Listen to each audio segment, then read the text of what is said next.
Face au risque de la radicalisation, le président veut trouver un appui auprès des représentants du culte musulman.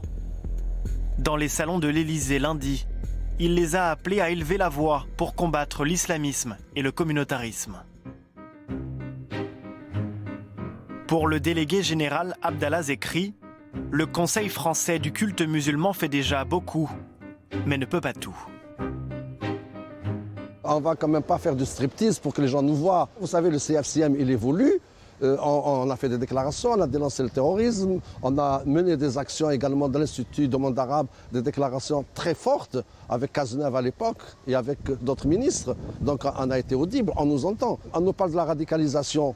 Les imams en France, dans la grande majorité des mosquées, ils ont fait un travail silencieux. Ils ne vont pas crier que la radicalisation, ils travaillent par rapport aux jeunes. Je vous cite un cas, la préfecture de police de Paris, à l'intérieur même d'un sanctuaire de police, il y a un fonctionnaire, 16 ans de fonction, il a tué des gens.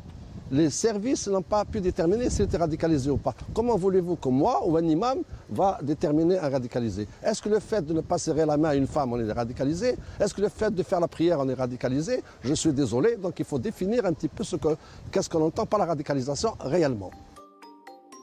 Se mettre d'accord aussi sur le communautarisme, que le président décrit comme la volonté de ne plus vivre ensemble. Dans la République, il veut parler de communautarisme. Moi, j'aimerais bien savoir où commence le communautarisme et où termine le communautarisme pour qu'on puisse en discuter. Maintenant, le communautarisme, vous savez très bien que les grandes villes de France, on a parqué les musulmans, on a parqué les noirs ensemble dans des cités, et après on dit c'est le communautarisme. Je suis désolé, ils n'ont pas choisi, on les a mis là. Pressé par l'exécutif de clarifier ses positions sur le port du voile et la place des femmes, le CFCM a publié hier un communiqué pour se défendre de toute ambiguïté. Le port du voile est une prescription religieuse, mais celles qui ont décidé de s'en franchir ne sont pas moins musulmanes que les autres. Les valeurs de la République sont au-dessus des valeurs religieuses. Parce que la valeur religieuse, c'est entre moi, fidèle, musulman, et Dieu. Les valeurs de la République, c'est entre moi et la République. Donc on ne fait pas d'amalgame. Ça, c'est des hommes politiques de droite qui sont plus ou moins contre l'islam et les musulmans, qui disent que les musulmans ne respectent pas les valeurs de la République. Je respecte les valeurs de la République, je suis désolé. Les musulmans respectent les valeurs de la République.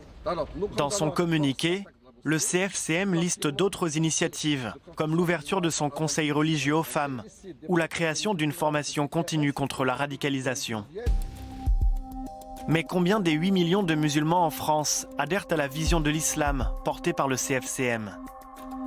Aujourd'hui, sur les 2700 mosquées du pays, moins d'1 sur 2 est affiliée au Conseil.